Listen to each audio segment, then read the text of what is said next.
আমাদের প্রায় প্রতিটি পরিবারেই একটি করে ঠাকুর ঘর থাকে, আর সেই ঠাকুরের সিংহাসনে নানান দেবদেবী অধিষ্ঠান করে। আমরা সকালে উঠে ঠাকুর ঘরে বসে সারাদিন যাতে আমাদের খুব ভালোভাবে চলে সেই প্রার্থনা করি। আর আমার এই ছোট গোপাল সোনা আমার খুব প্রিয়। অনেক ছোট থেকেই গোপাল সেবা দিচ্ছি, আর গোপালকে স্নান করানো, তারপরে জামা কাপড় পরানো এক অনন্য অনুভূতি।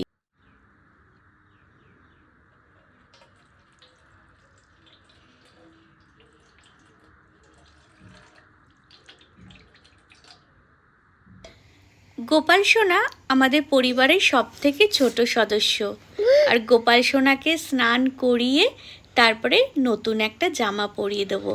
প্রতিদিন গোপালকে স্নান করাতে আমার খুব ভালো লাগে, আর স্নান করানোর পরে এই সুন্দর জামাটা পরিয়ে দেবো। আর গোপাল সোনার জামা জন্মাষ্টমী, নববর্ষ, পুজো, বিভিন্ন অনুষ্ঠানে নিয়ে আসি। আর নতুন নতুন জামা পরলে গোপাল সোনাকে এত সুন্দর লাগে তোমাদের কি বলবো। আর প্রতিদিন এইভাবে স্নান করিয়ে গোপাল সোনাকে সুন্দর একটা জামা পরিয়ে সিংহাসনে বসিয়ে দিই। আমার শ্বশুর বাড়িতে দুটো গোপাল সোনা। বড় গোপাল সোনাকে স্নান করানোর পর এবার ছোট গোপালকে স্নান করিয়ে নেব।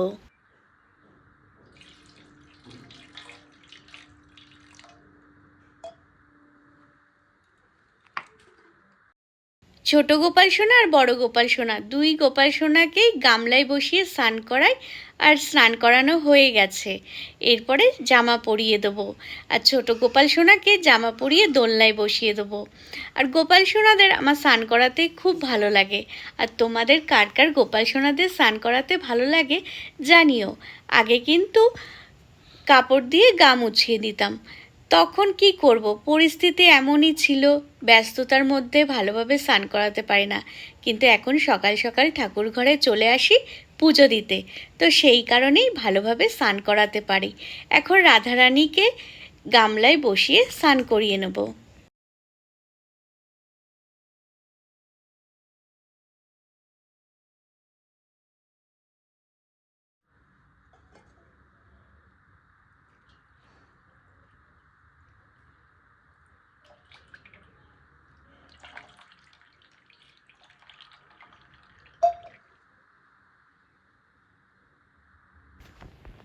রাধারানীকে স্নান করিয়ে একটা সুন্দর ঘাগরা পরিয়ে দিয়েছি।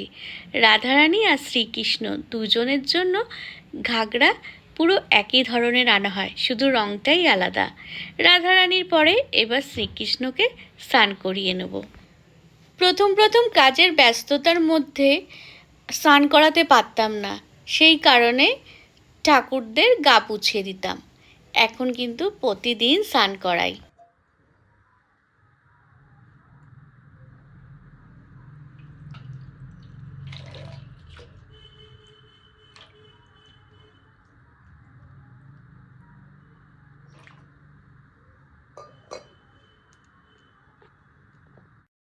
শ্রীকৃষ্ণ ঠাকুরের স্নান হয়ে গেছে, এখন সুন্দর একটা ঘাগরা পরিয়ে রাধারানীর পাশে বসিয়ে দেবো, কারণ রাধাকৃষ্ণ পাশাপাশি থাকলেই মানায়। আর সিংহাসনটাও খুব সুন্দর দেখতে লাগে। আর স্নান করানোর পরে ঠাকুরদের দেখতে খুব স্নিগ্ধ লাগে, আর স্নিগ্ধতায় পরিপূর্ণ হয় ঠাকুর ঘর। ঠাকুর ঘরে এসে পুজো দিতে আমার খুব ভালো লাগে, আর এই কারণে এখানে এসে আমি সুন্দরভাবে সমস্ত ঠাকুরকে স্নান করে দিই। এখন ঠাকুরদের ভেজা কাপড় দিয়ে পুছিয়ে দিচ্ছি, কারণ সমস্ত ঠাকুরকে তো স্নান করানো সম্ভব না, কারণ অনেক ফটো ঠাকুর আছে। সেই সমস্ত ঠাকুরদের ভেজা কাপড় দিয়ে ভালোভাবে পুছিয়ে দিই। আর ঠাকুরের স্নান সম্পূর্ণ হলে খুব ভালো লাগে। এখন শ্রাবণ মাস চলছে, আমরা সবাই বাবার মাথায় জল ঢালি, আর এই কারণে বাবাকে জল দিয়ে অভিষেক করাচ্ছি। আমি কিন্তু প্রতিদিন বাবার মাথায় এভাবে জল ঢালি, এতে সংসারে সুখ শান্তি বজায় থাকে। আমাদের আশেপাশে অনেক ভালো মানুষ থাকে, আবার অনেক খারাপ মানুষ থাকে।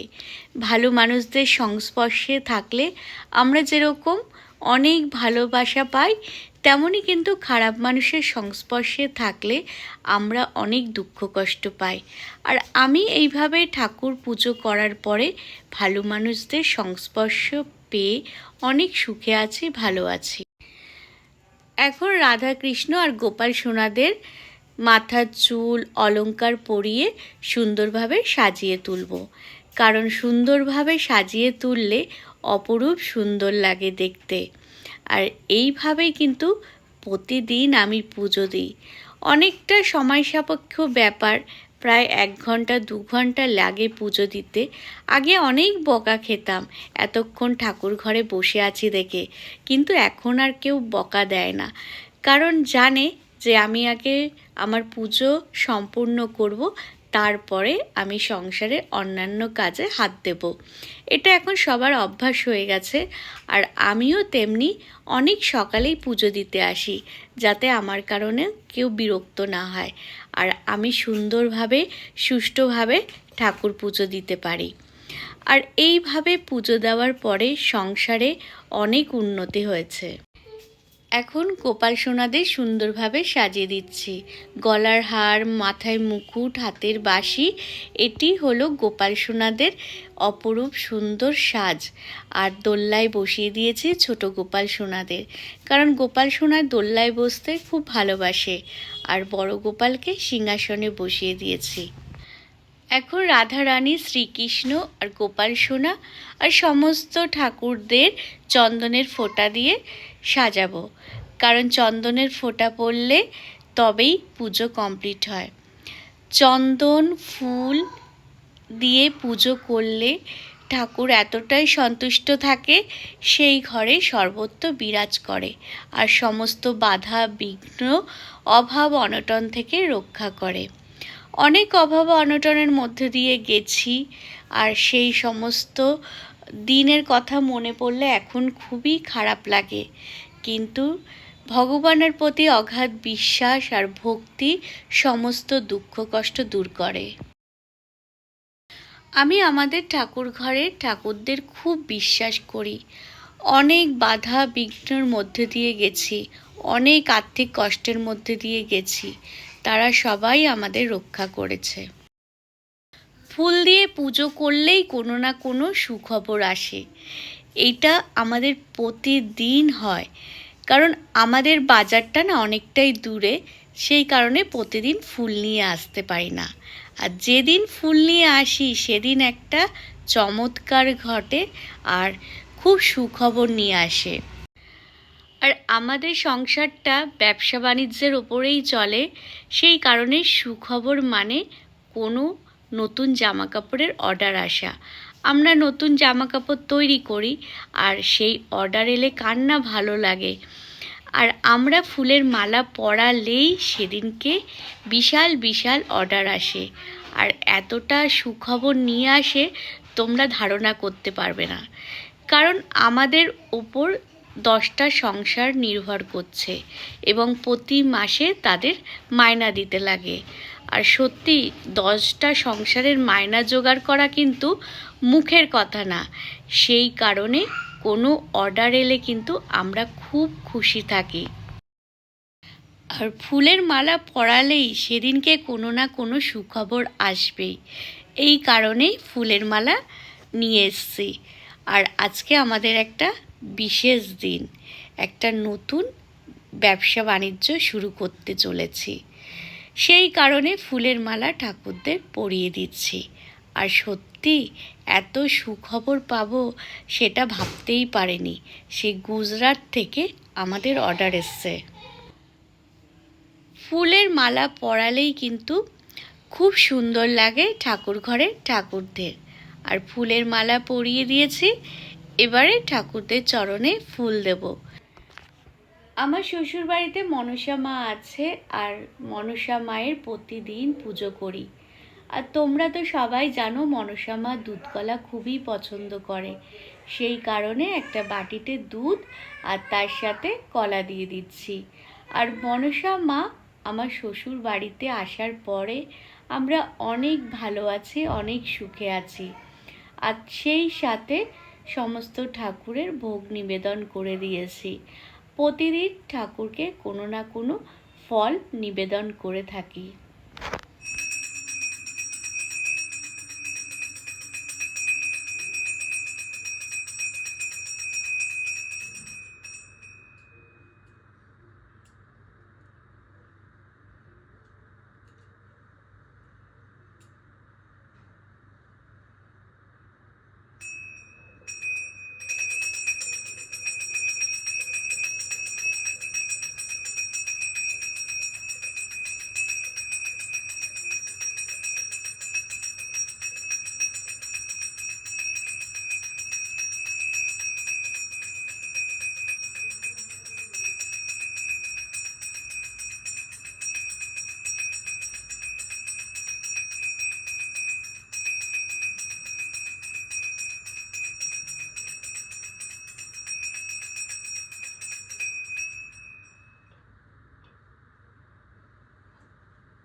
বন্ধুরা, আজকে তোমাদের আমার পুজোর সম্পূর্ণ ভিডিও দেখালাম। আর তোমাদের ভালো লাগলে অবশ্যই কমেন্ট করে জানাবে। আর তোমরা সবাই খুব ভালো থাকবে। নতুন বন্ধু হলে আমার চ্যানেলটাকে সাবস্ক্রাইব করে পাশে থাকবে।